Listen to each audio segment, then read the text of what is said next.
My next guest, I don't even know how to start this thing off. My next guest is me. So this was not my idea. This is Kirk Faulkner, who I interviewed on a podcast a while ago, earlier this year, probably our 6th or 7th show, I think was you, Kirk.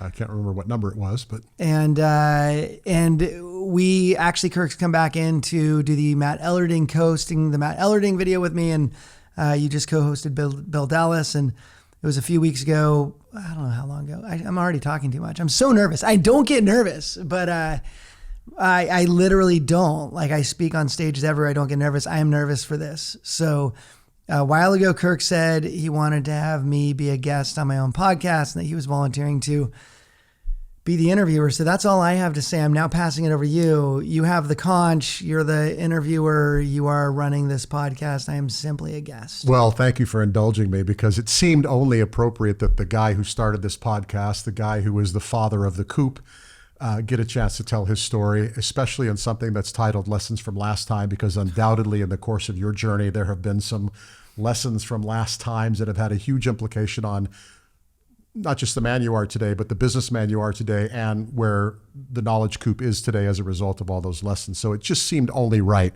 that you ought to be given an opportunity to share your story. And I'm honored to be the one that gets to ask you some questions. We've been friends for a long time, so I didn't feel too self-conscious in asking, and I'm grateful that you were warm to the idea. So I think what would be cool to begin this conversation is to talk about kind of origin stories. Just for those that don't know you personally at all, let's just talk about Ken as a young guy growing up, and then, you know, school and early career stuff. Let's cover some of that history. Okay. Yeah. I grew up in California, Concord, California. I lived in 20 houses by the time I was 20. So we moved a lot. My dad likes new things. And so he fixes places up, and then he runs out of things to fix, and then we go buy another house or move into another place, and sometimes renting, sometimes owning, but always moving. And so I went, my brother and I joke that my mom's the only thing my dad's never traded in, because he gets a car every 6 months and always just like, well, that one didn't work for this reason, that one for that. And so we just got used to moving. And so I went to kindergarten with one school, first grade, same school. Second grade, I switched school districts, new school. Third grade, different school, skipped fourth. I'll come back to that. Fifth grade, same school, but no kids I knew because I had skipped. And then sixth grade, new school. Seventh grade, new school and new district. And so I got used to making friends really fast. I have this theme of not wanting to get my butt kicked. And so I would always just try and make friends really fast. And that's carried through to today. The fourth grade one was interesting because I have ADHD, and I never knew that back then. That wasn't something that wasn't diagnosed. Nuh-uh. And, but I learned pretty early on, like I was super smart. In third grade, I was achieving at a fourth grade level. Math has always come easy for me. And so I was doing pretty well, but more importantly, my teacher didn't fully get me. And I was an obnoxious kid. I was annoying to him. I was too much. And I remember he publicly embarrassed me one time. Gosh, I haven't thought about this in a while. But I mean, it was bad. Like in front of people, I was the idiot. And so, I don't know why I felt targeted by him, but when it came time to go into fourth grade, it was a third, fourth mix. And my parents were like, you're not dealing with him again. And so they went to the school, it was a private school, and they said, test our kid. If he can pass, and move up, then just move him. And I skipped fourth and went straight into fifth. Wow. Which was cool. I felt good about that, except in fifth and sixth grade, that's usually where the ADHD kind of kicks in for kids. That's where kids kind of start falling behind. And for me, that's when I really started falling behind. So fifth and sixth were tough, different grades. And then high school or middle school and high school were, I hated school, but I loved the experience of being around people. And I had to learn early on that if my teacher liked me, it would offset how dumb I was. And I know now I'm not dumb, but back then, man, it's what it felt like. You got that label pretty quick through the public school staring system. at homework and trying to stay like focused on homework. I couldn't do it. So I I just like played a game where what if I don't do homework? What kind of grades could I get if I don't do homework? And I quit trying because I don't like trying at things I can't be successful at. And so I like to take calculated risks. But so I didn't do well, but I found out if I could get my teachers to like me, that they would give me extra help and then potentially give me grades I don't deserve. And so I learned early how to make friends, how to get something that at that point I felt I didn't deserve. So if I could use my personality, then I would win still. Work the system a little bit. Yeah. I'm curious, and we can come back to it later, but you talked about how many times you moved as a child growing up.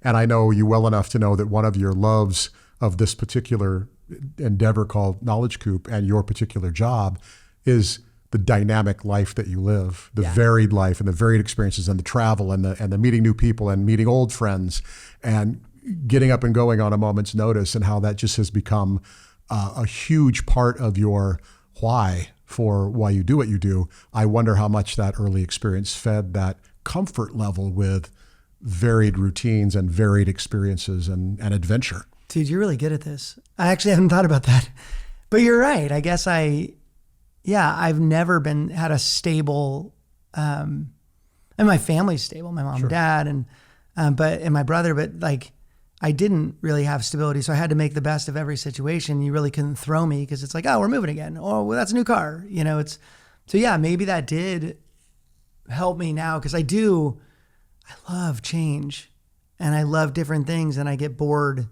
easily. And so, this has given me, running the company has given me the opportunity to not have, like, I've had the same job for 20 years, yet I haven't had the same job for more than like a couple years because we've done so many things. And it feeds that wanderlust. Yeah. Get up and go and meet and see and do. Yeah. So talk to me a little bit about later, past elementary school, and let's talk middle school, high school. What were your fascinations? What were your interests? What were your hobbies? That I should go back a second. I skipped my brother altogether. My brother and I stayed home a lot. My parents they both worked. And so, that kind of, my relationship with my brother kind of, set up a lot of my relationships kind of going forward because we're by ourselves. There's no phones. There's no, like, I always think what would have happened if we had devices, right? I would probably hardly know him because we'd just be sitting on our phones and our iPads in our room the whole time. But we had to develop, like, we played wiffle ball a ton in the back. And like some of my best memories are hanging out and figuring out what to do. Some of my biggest pain still is from those times because it wasn't all good. But that was, you have a little bit of stability in that there was always a constant, right? If during all of that, my parents would have gotten divorced, I don't think I would have done as well, right? Because then everything would have been completely out of control. But I was okay being out of control because I always had so much love in my family. And so there was always, that was consistent. So to answer your question, going into junior high, I started playing drums in 6th grade.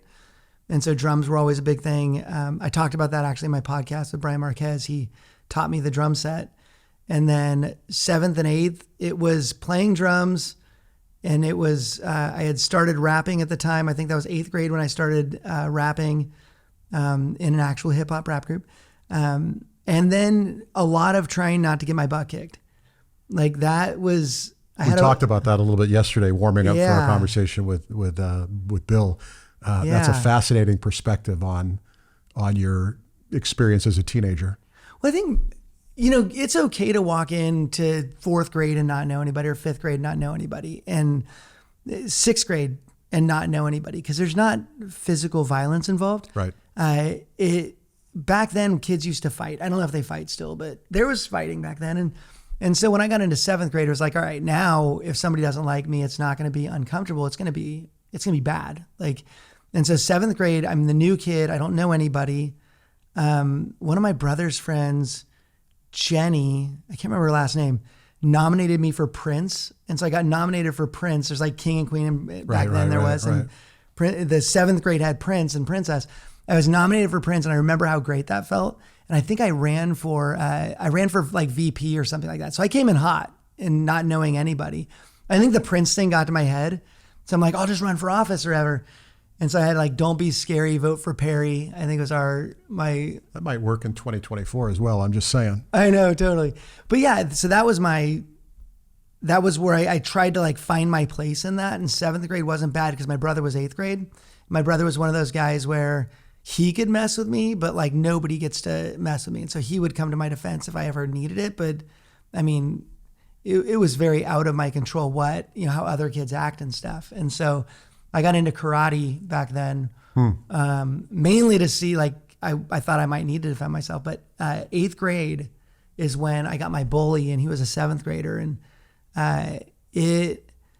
that wrecked like a lot of my 8th grade experience, just wondering, and I don't know why he picked on me. I still kind of want to reach out and find out, but this kid was a total bully. And I'll say Reese McMiniman is his name.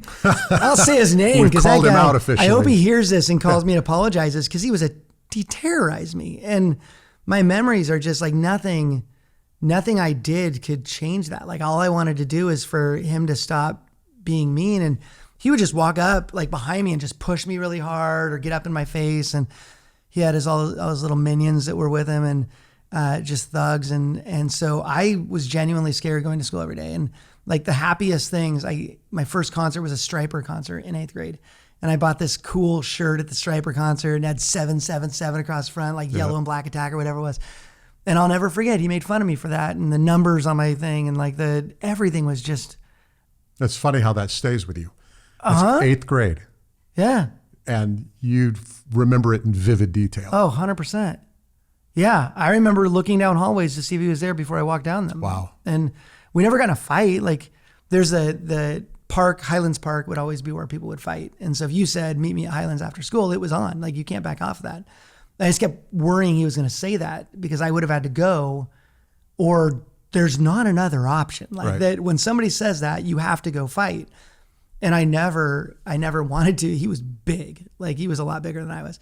So I'm taking karate, trying to get through it. And, but man, that was a big fear for me. So again, you just make enough friends to protect you so that I wanted it to be that he would be making a poor social decision by trying to fight me. So I would just make friends with everybody else so that he would look Your popularity alone would be a deterrent because he didn't want to be the total jerk of the entire school.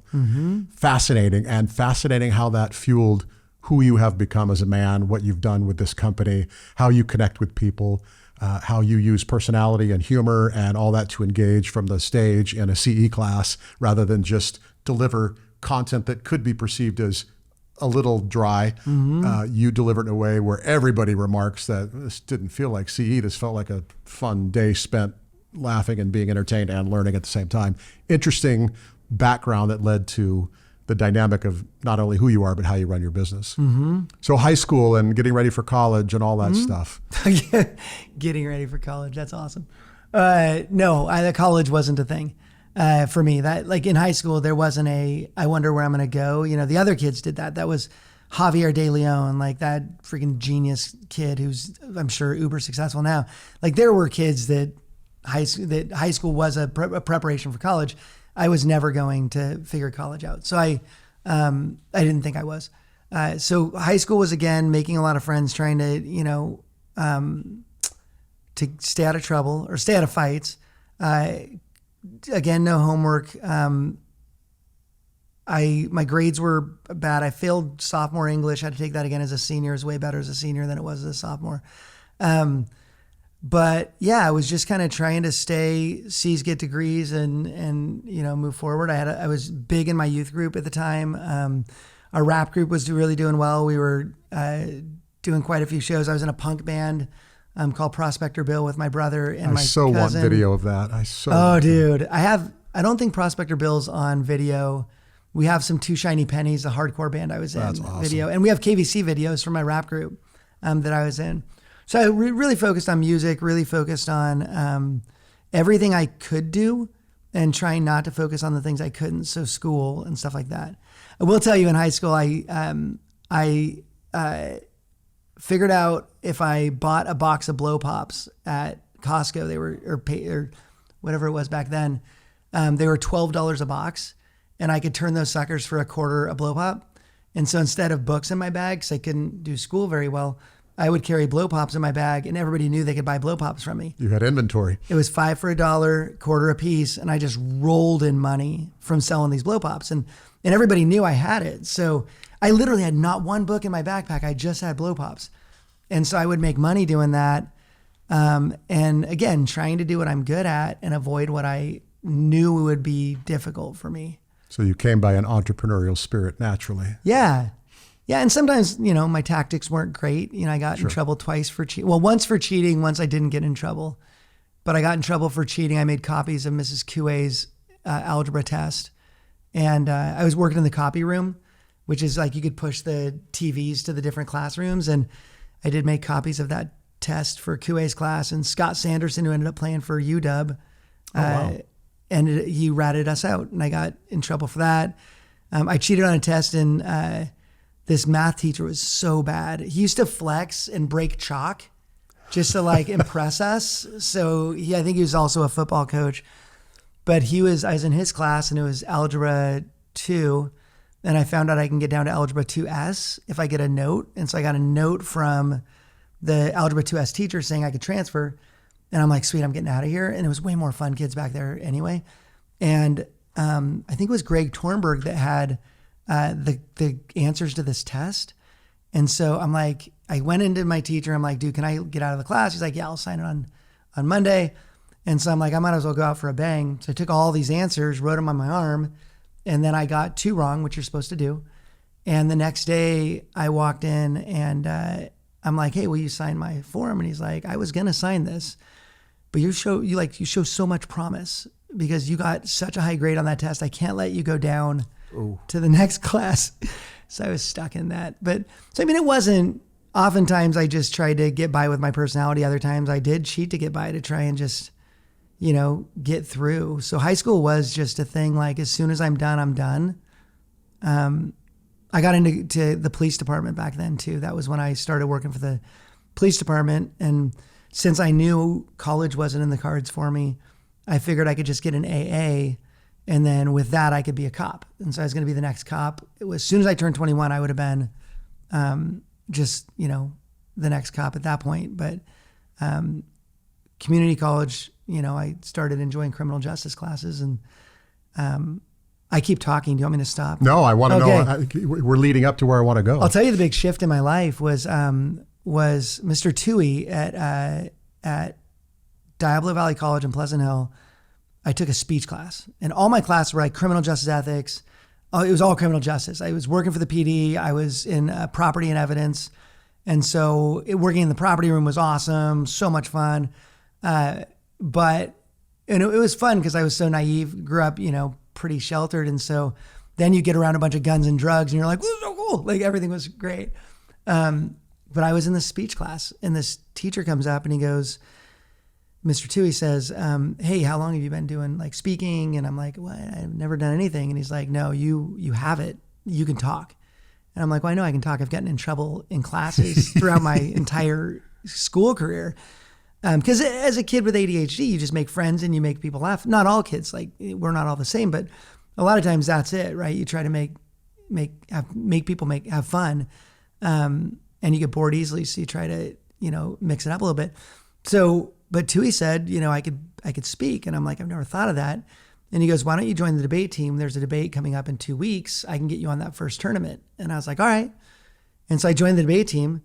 And I went to this debate, and I'll never forget, this guy that's my partner looks at me and he goes, I'm really good at this and you're not. So just don't screw it up. And I'm like, good coaching, bud. And so we got in there, and everything I said, he would look at me like I had just said the wrong thing. And I wasn't trained up on it. I didn't know what I was doing. We lost 2 out of 6 of the prelims, didn't go beyond that.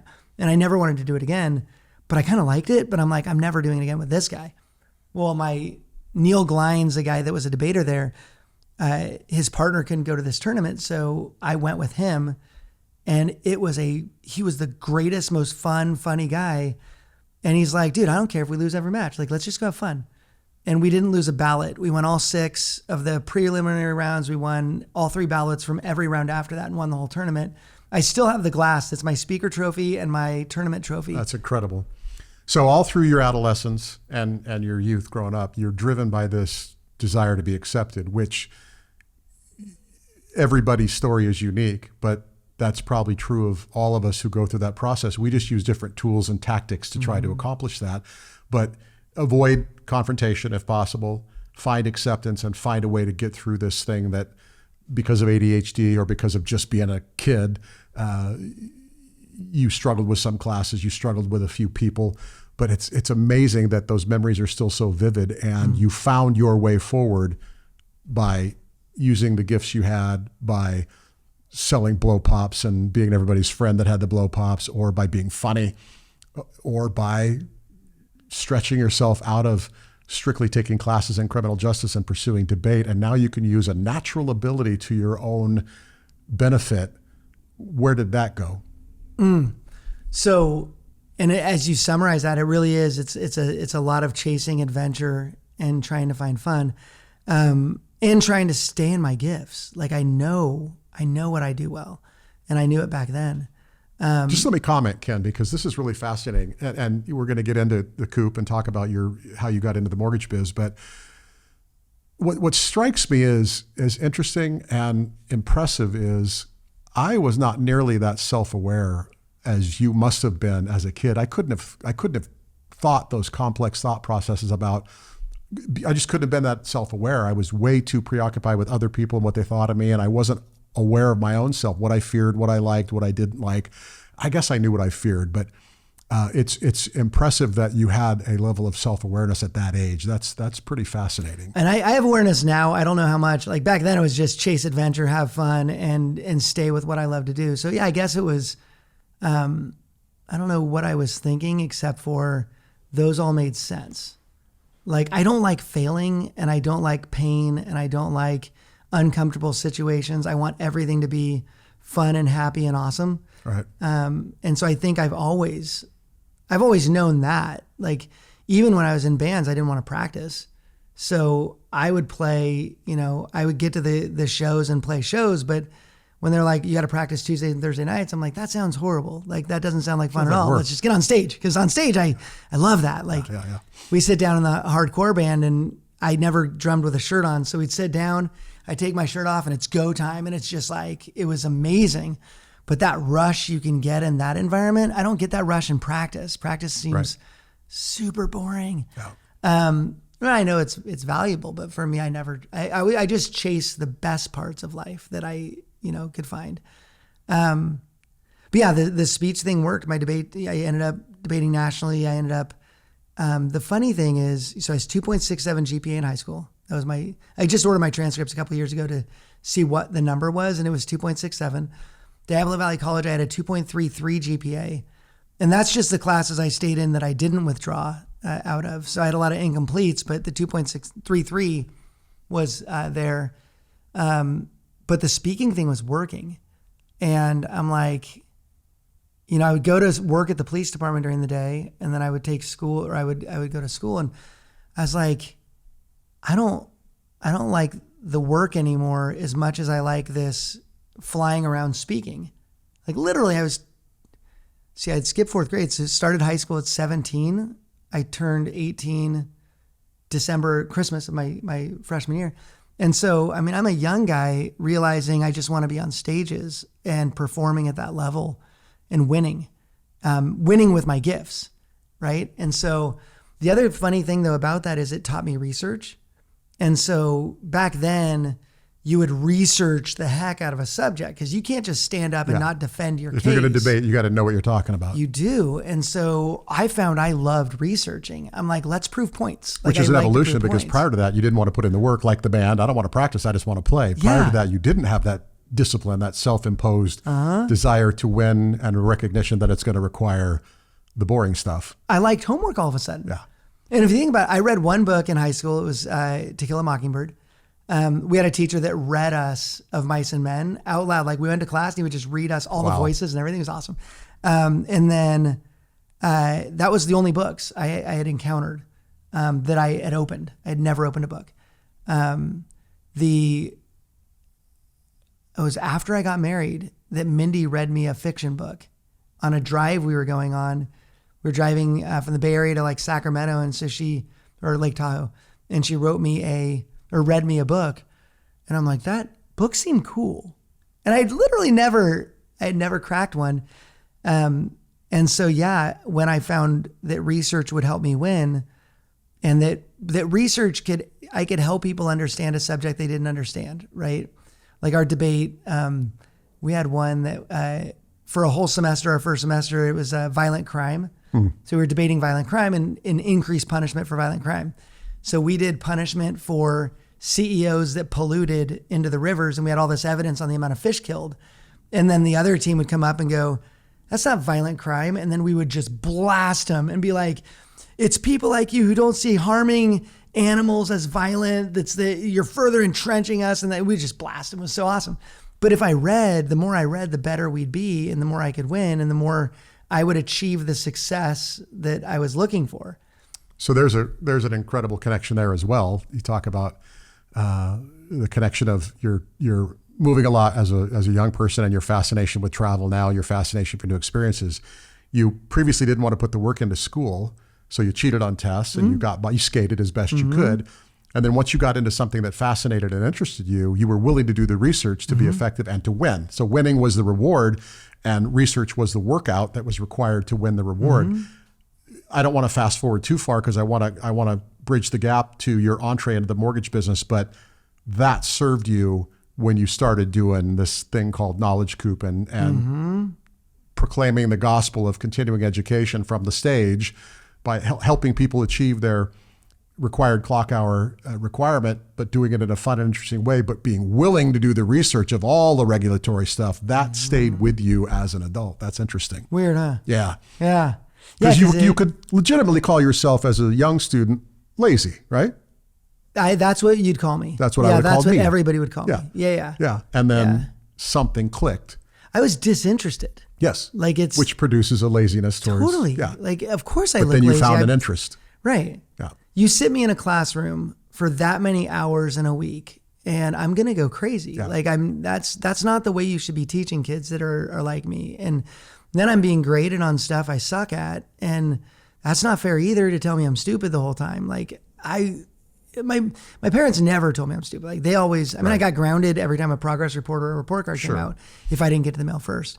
I could delay it. Like seriously, I could move it. But we know too much about our kids' grades now, but I would find it and then I'd set it in the mail like 4 days later after a really good weekend or whatever. But yeah, you're told you're not enough in so many areas that once I found a place I could be enough, oh gosh.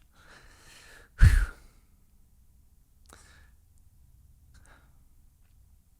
Yep. Once who I am was good enough, I wanted more of that. Like it's valued. And once it was valued more than whether I turned a paper in on time or whether I studied something I'm never going to need to know. Yeah. So the profound way that affects you even now, I can only imagine how that felt as a young person, finding something that you could latch onto and finding reward in being valued for something that you did finally. Yeah. Going from I'm not an idiot to I probably have something pretty cool. Yeah. Like to see something that's a weakness as your best strength is massive. And I still didn't know. I didn't know I was ADHD still. When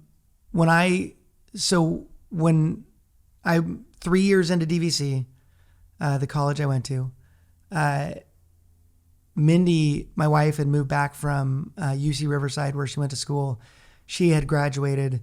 We had dated on and off, when we were younger. I fell in love with her when I was 14 and at a badminton game at a church picnic at my uncle and aunt and cousin's house. I saw her and we played badminton and I'm like, oh, this girl can make me laugh and like take me off guard. Like I'm going to marry this girl. And I was 14 and she wasn't, she was older. And so I chased her for a long time. She came back from college. We started dating again. We got married. But when I asked her dad if I could marry her, he asked for I don't know if kids still do that. We'll find out at some point. But I had asked for Mindy's hand in marriage and for his blessing. And it was so funny. He's like, well, what do you want to do with your life? And I'm like, I'm going to be a police officer. Like, I had been at the police department for 3 years. I'm like, I'm very well, rooted in the police department. I'm doing really well. I've been written up for good things. I'm like, this is really my life. This is what I'm going to do. I'm going to take care of her. Don't worry. And so I get the sign off. We go into couples counseling, like premarital counseling, and our premarital counselors, they said, well, Ken, this is going to be tough for you because Mindy's always going to be more successful than you are. Financially, she's a therapist, and therapists I don't know what the pay is now, but I know what the pay of therapists are, but I don't know what the police department pays. But therapists, like she was going to get her master's. She was an amazing achiever. And I'm sitting at 2.33 at DVC. And so the conversation was, how will you have the dynamic in your family when you're not, doing as well? You're not going to. And I just took it in and embraced it. Like, they're right. I'm probably not going to be anything very, I'm not going to do a lot with this. Police work is amazing, and I love the people who do it. Absolutely. I think I'm so happy. And for me, it wasn't what I was going to do. But at the time, I'm like, yeah, I'll always do this, and she'll always be the achiever and all that. And so I just believed that to be the case. And then when we got married, I lived with my parents until we got married. And at 20, we moved to Denver, and took a year to work, just get our residency because we paid for our college, our own college. And then when I went back I bartended and waited tables. When I went back to school, the first thing I did is sought out debate. And because that's that community of, I just need to debate. Like it was like a drug at that point. It fueled something in you. Yeah. Clearly. And so immediately joined the debate team, and that we built a debate team from scratch. Like, there was a professor. I'm like, we need to do debate. We started building this team. I was the assistant coach of the team. And funny enough, I had a 4.0 in University of Colorado, Denver.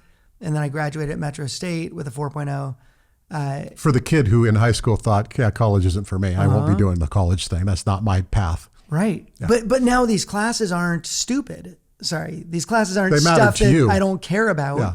It's communication. It's nonverbal communication. It's business communication. It's speaking. It's debate. And if engineering had been your passion, math would have probably turned your crank. Yeah, that would have probably and I worked still for love you. math. Yeah. So, but critical thinking and all of these classes that I really cared about, and I found passion in.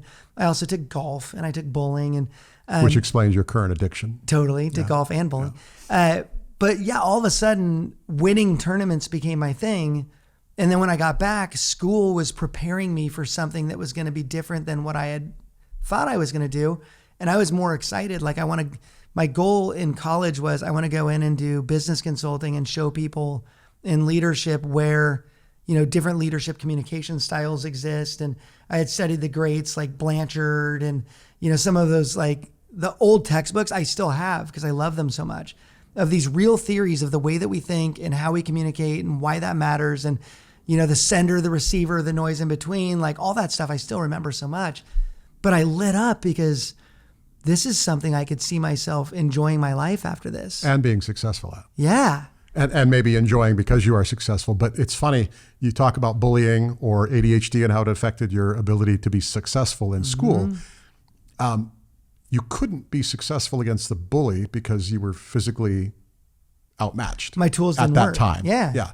And the tricks and tools you tried weren't successful other than avoidance. But once you found something that you could win at, you applied yourself. You no longer avoided, you applied yourself extensively, and you continued building upon that and winning. So I'm not your wife, and I can't psychoanalyze that, but man, there's some real meat in how the reward of success and acknowledgement and accomplishment fueled something significant in you that led to where we're sitting right now today. Mm-hmm. So let's connect the dots from that whole series of experiences to what got you into the mortgage business. Because I know we have a time limit, so I want to try to connect that dot. So I'm giving you this story because I don't tell this story very often. And I don't know that many people know it. They're about to. Yeah, here it goes. When we graduated, I graduated with a bachelor's from Metro State. My wife got a master's from DU. I had told her when the U. DU, DU. University of Denver. I had told her, wherever you want to go to college, I'll just go. Like, I don't care. I was at DVC for 3 years. I can go to any college. Yeah, I'll find a college wherever you go. And so she applied to a bunch of schools. She got into, she did an internship at CU Boulder, go Coach Prime, and then ended up at DU. So when she graduated, she's like, hey, I'm about to graduate. Where like you get to pick where we go next. And I'm like, well, I don't really know what I'm going to do yet. So I didn't want to go get a master's or a doctorate necessarily. But I really wanted to work in businesses and teach people how to communicate better and stuff like that. I like that. I like speaking. All of my jobs that I had to that point, I started at a job like a bartender, became a trainer. I started as a waiter, I became a trainer. I started like the training side always was huge for me. So we go to this debate tournament. It's a national tournament in San Diego at a place called Point Loma. And at Point Loma, I meet the director of the debate team, Skip, really nice guy.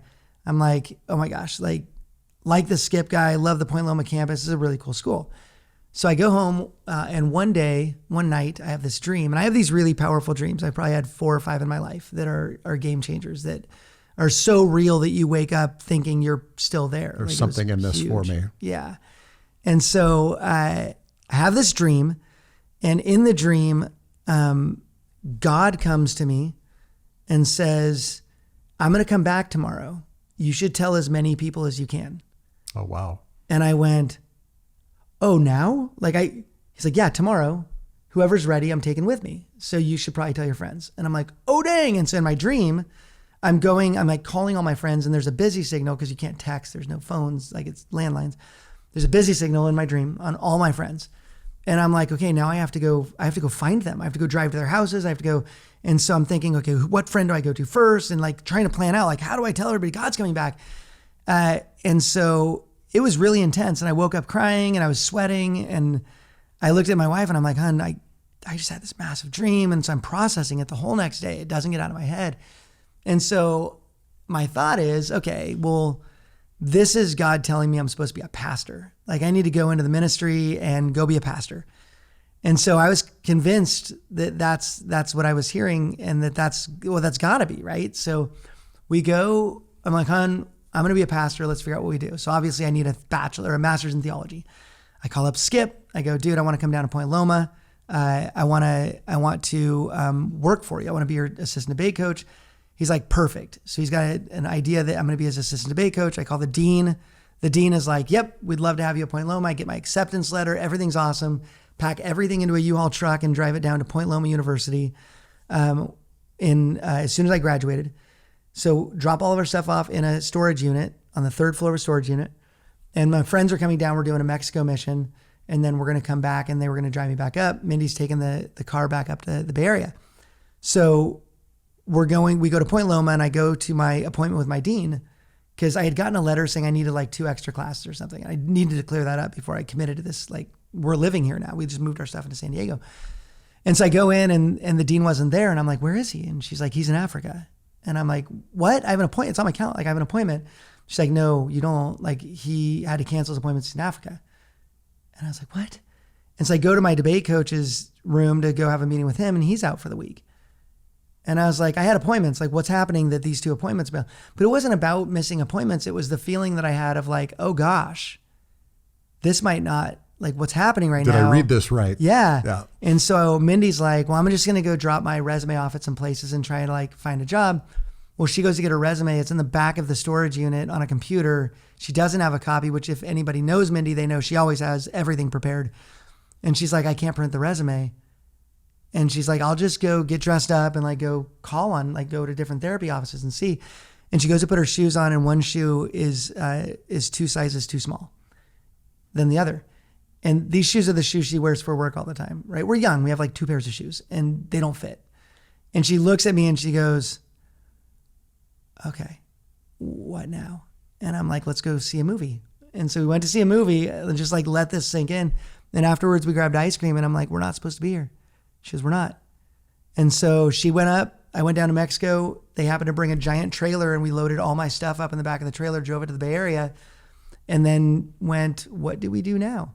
So moved back in with my parents for a few months, bartended, and then got a job. So my bartending job, then one of the guys that I played drums for as a guitarist, Mark Schaefer, goes, if you're looking for a job, the mortgage industry is always hiring. So this is 1998. There was a boom coming. Yep. And he's like, the industry needs people. And I'm like, okay, well, what do you got? And he's like, let me set you up with an interview. I'm like, okay, interviewing a real job. This is going to suck. So I show up and I take this test, a personality test and a numbers test. And I was, I think, first or second highest score they've ever had on that test. And I meet with the district manager there and he's like, hey, we want to bring you on as a loan officer. And I'm like, what does that mean? It was a 3-hour interview. And I went home and I go, man, I'm not going to take that job. And she goes, why? And I said, it's primarily a desk job and I don't want a desk job. And she's like, well, what does it pay? And I said, it's $30,000 plus commission. I didn't ask him how much commission I can make. And she goes, $30,000? We've never seen $30,000 in a year ever. And I'm like, yeah, but I have to sit behind a desk. And she's like, I mean, it could be a way out of bartending. And what if you just try it and see? And I was like, all right, fine. And so I took the job making $30,000. I didn't know the commission was so big. Like, I didn't know that there was massive amounts of money to be made. So I walk in and I look around. I'm like, okay, I said, who's making money? And I looked at, who's our top producing loan officer? And it's that guy. And who's the lowest producer? It's that person. And what do they do that they don't do? And I started analyzing it and I started listening to their calls and figuring it out. And I'm like, well, how do I get training on this? And they said, well, you just sit down. There's a computer and a phone and you just telemarket people and see if they want to do a loan. And I'm like, this sounds horrible. And so I did it. And then what I did is I just read guidelines every night because I knew how to research. And I had won at being the smartest guy in the room before. So if I could be the smartest guy, I knew that for me led to winning and I knew I could do it. My personality plus my ability to research meant that I probably could beat all of these people. And so I became their top producing loan officer in like 6 months. And anecdotally, it's so funny you say that because I got in the business in really early 2000, right at the beginning of one of the biggest refi booms, not the biggest, but one of the big refi booms, writing rates from 7.25 down to 5 or a little bit below 5. And I had a stack of refis on my desk every day when I came to work for my processor, and we'd work through those and call them up, and we'd be slamming refis right and left. And I never took the time to research guidelines at that point. And it was the crippling effect of my mortgage career at the beginning. It was like I didn't understand guidelines. I didn't have to because all I had to do is show up for work, smile and dial and make a ton of money. And it's probably the bane of a lot of loan officers that started in this business who didn't have somebody telling them research. And if you do the research, it will be boring, but you'll learn a lot and you will avoid a lot of pain down the road. Totally. Yeah. Yeah. See, I just read and then I knew more than the underwriters. And so I wouldn't get denials because you're not denying me. I know I'm right. And because I have researched it and my debate skills came in handy because I'd sit down with the underwriter and be like, let's look at this let's look at our evidence. So you're saying we've never done it that way. I'm saying we can. So let me show you my I can, and let's figure out if maybe we can, and I could get deals done. And so I did it. And then my boss came up to me. I was making good money. And my boss pulled me out and said, and I was his top producing loan officer. And he goes, you're bored. And I go, what are you talking about? And this is Sam Hussein, one of my heroes to this day. And he goes, you're bored. And I said, Sam, what do you mean? And he goes, I watch you walk around talking to people about how they could be better and sharing yours, the things you've been doing. And then I watch you on the phone and you're just not that excited anymore. Like you seem more excited by doing this. And I go, actually, you're right. And he goes, what if I offered you a job you would love way more and you'll make about half of what you make now, maybe less? And I go, what? And he goes, I can commit to you, you'll have a better job and you'll love your job more. And I can also commit to you that you'll never make the kind of money that you've been making. Would you be interested? And I said, absolutely. I want that job. So I took the training job. We opened branches. I had the West. So I had like Chicago West. I opened a bunch of branches for our company and I'd fly out and train them and then I'd fly back and build more training. And then I actually developed something called the House of Knowledge, which was an LMS I built using Dreamweaver learning management system. So this is funny. Not a lot of people know this. And basically you'd walk into this house and then you could go to the study to check out books and you can go to the theater to watch my PowerPoints and like movies we had created. Obviously a virtual house online. Yeah. So I created this full training system and then, and it was awesome. And then I got, we came up to the Northwest on a vacation and we're like, we should move up there. It was September and sunny and we got fooled by that. Yeah. And so I got a job up here as an account executive and I took the job and my Sam Hussein said, you're going to go up there and be an AE and you're going to be really successful as an AE, but you're not going to be as successful as you could be if you loved it. And you're going to want to go back to training. Just remember that. I'm like, okay, Sam, I'll remember that. Those words. Oh my gosh. Wow. So I worked as an AE for 3 years, but which does feed some of that training because if you're a good AE, you're out educating your loan officers that you call on to how to use your product effectively. Yeah, but bring that bully forward, right? I'm training the young and the new and the people that don't know what they're doing. As an AE, I didn't want to spend time with the high producing people, right? I still had a bit of I don't know if I'm comfortable with those cocky, people. more aggressive, more assertive, where I could just train these people up. Yeah. And so as an AE, you don't make as much money if you're training people. Sure. And so I was doing really well, but I couldn't watch it anymore. Like I was going in and people would be like, how do I do this loan? And I'm like, you're going to make so much money on this and you don't know how you're going to do the loan. You want me to do that for you. And you're just going to take this fat paycheck, not being good at your job. How about you get good at your job? Like I was so frustrated. The epidemic of the mortgage business. Right. And I started looking at these companies like, how do you train your people? And they're like, well, we don't. We just pay them commission. And if they don't close, they don't close. And I'm like, that's not how you grow a business. And so I quit my job when my middle child was born. So Aria was born on April 2nd, 2003. I quit my job April 1st, turned all my stuff in. On April Fool's Day, I handed him my printer, my computer, all that stuff. Drove up to Bellevue to do it. Good timing. Yeah, and he's like, this is the dumbest decision you'll ever make. And this is the worst business decision you'll ever make in your entire life. And I said, and it may be, but I can't watch people fail. I can't watch them commit fraud. I can't watch them do things wrong and not do something about it. And I just committed my whole life, my whole business life to doing something about it. So yeah, I've looked at my W-2s from that year. The first 2 months of the year, I did 10 times more income than I did in the next 10 months. Yeah, of course. But I was so much happier. Of course, yeah. Yeah. So the original goal of the Coop was just, it was Broker Knowledge Group back then. It was the Coop born out of that that was AE experience? Yeah. And how did you transition from I'm an AE and I'm doing this to I want to help people? Yeah. It's one thing to be a trainer and a coach for people how to succeed in the mortgage business. It's a whole other thing to say, I'm going to launch a CE platform. It wasn't CE. No, the first... Eventually it became CE. So yeah, my first business plan was train 10 people at a time on everything mortgage, from how do you go get loans to how do you fund loans and everything in between. So what is an LE? What's an appraisal? What's a title report? What's a credit report? Who's Fannie Mae, Freddie Mac? All that stuff.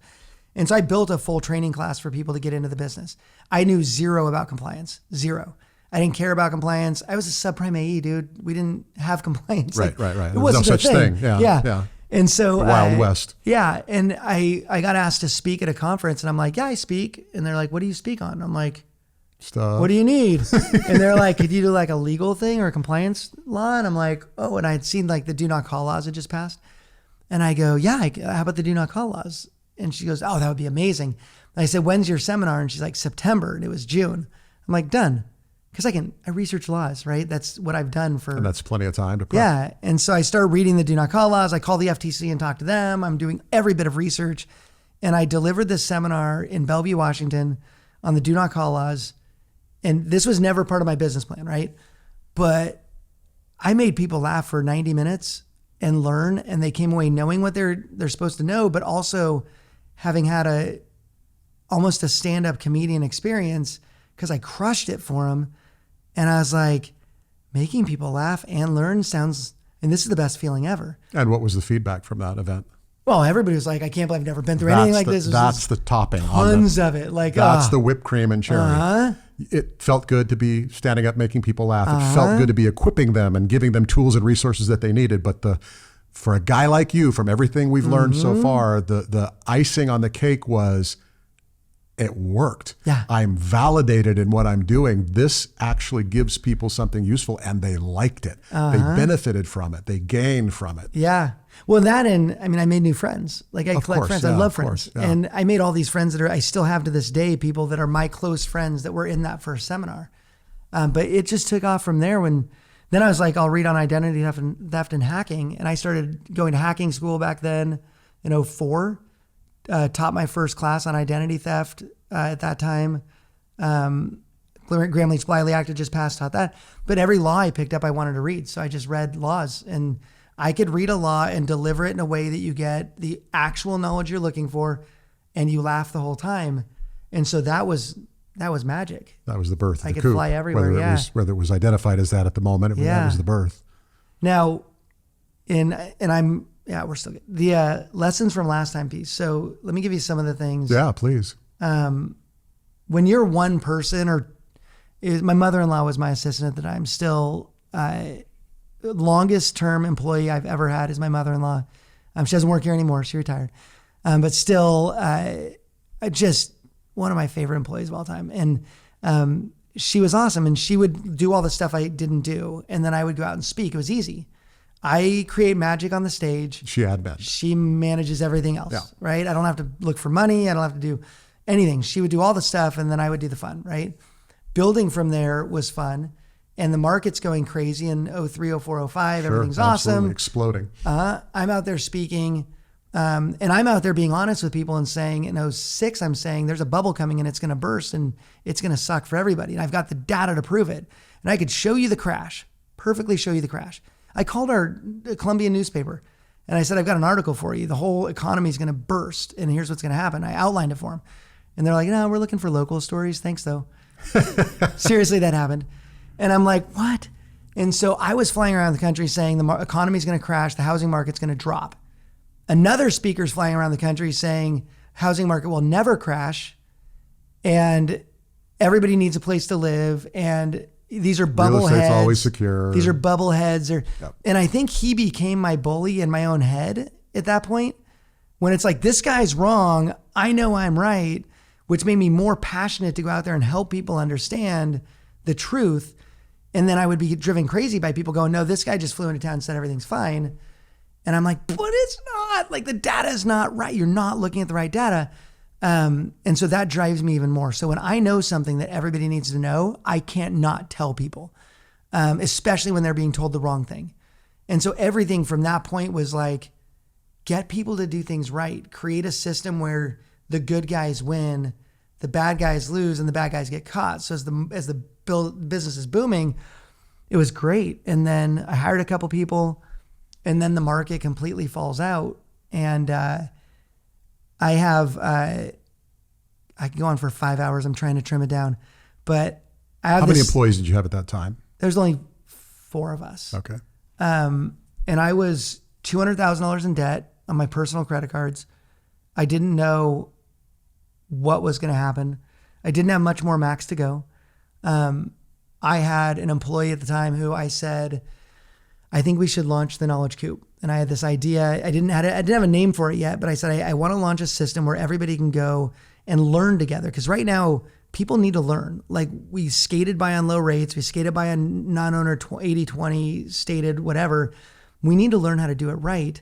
If I can create a community where people can go and get answers from the right people, from ethical people, if I can create that and create training for that, that they want to get, like that will help, then I think the industry could be better.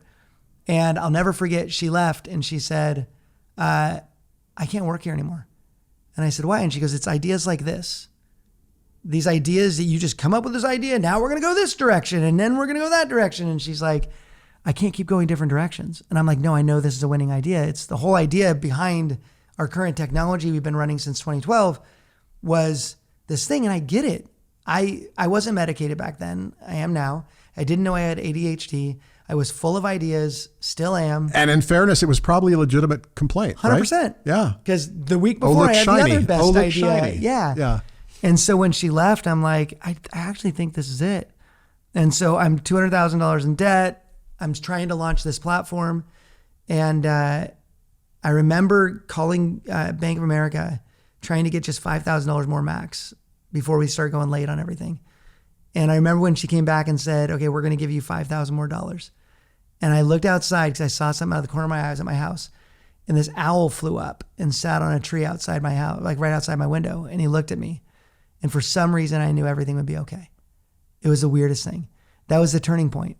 I struggled and I fought every day. And that was the moment where I'm like, it's going to be okay. But the mistakes I made that I learned from during that time, I didn't tell my, at the time, business partner how in debt we were. I was embarrassed. I'm like, Sure. Yeah. I failed. I completely failed. You know, we're in debt. My family's, we're going bankrupt. Like, I'm sure this is going to all turn out bad. I was so embarrassed. I thought I was the only one who had ever done that before, gone into debt. And I remember calling Frank Tate, my business partner. I said, dude, we're in the red a lot. And he goes, yeah, most companies do that. And I'm like, what? He's like, that's how it works. You go in the red, then you get in black. Like, that's how it works. Almost always. He goes, do you love what you're doing? And I said, with all of my heart. And he said, do people still need what you sell? And I said, absolutely. And he goes, then we keep going. And what you sell is not continuing education. It's knowledge. Yeah. It's packaged in CE, which is a pleasant consequence of the fact that you have this passion for educating and research and training and informing. And you now can do it in the packaging of a program that meets the continuing education requirements for loan officers, which is necessary and a need is fulfilled. But you still get to do what you love, which is to educate and inform. You do it in a creative and entertaining way. And now you've built this thing that is well past its $200K in debt and trying to get its feet underneath it. And you've launched, and you still at times will launch into different endeavors, like launching a podcast. For a CE don't company. think I haven't gotten heat over this one. I'm sure. This is another one of Ken's crazy ideas. But I am the happy consequence because I got to sit in this podcast with you and share a little bit about my story, my background, which I found cathartic. And now we're here talking about you. I think it's so incredible for people to understand the mind behind the Coop. And the impetus and the motivation behind it, which is so profoundly, I want to help people learn and grow. And the fact that it checks the CE box is just a happy consequence. Good. That's a business model. That works great. But my impetus is to help you be better at what you do. And I also find it fascinating that all throughout our friendship and your social media presence, you aren't the typical business owner. You are vulnerable. You are transparent. You talk about your ADHD on Facebook. You talk about your struggles during COVID on Facebook and seeking counseling and support and therapy to get through some dark times, which we all have, but most people aren't quite so willing to be. This is just who I am. Yeah. And I hope and I think that everybody who watches this who doesn't already know you just got a much deeper insight into why the Coop and why Ken Perry and why it all works so beautifully together. Yeah, we could do a part 2 because we didn't even get into any. Yeah, we got more to cover. So yeah, this is part 1. We'll do this again, I hope. And I again want to thank you for that vulnerability and transparency and allowing me to be the one that gets to sit here and do this. That's a privilege. Dude, the biggest lesson I've learned is you can't get through this alone. And having coffee with you, we've connected for a lot of coffees lately, and that's the biggest lesson. If there's a takeaway, it's I've never gotten through anything by myself. Yeah. It's the people around me, it's my family, it's my close friends, it's the people who work here who always are there picking me up when I can't pick myself up. That's my motto, is get back up. Yeah. You will get knocked down, get back up. And I've seen you do that repeatedly, and you just will continue to do it. So thank you, my friend. Absolutely. Thank you.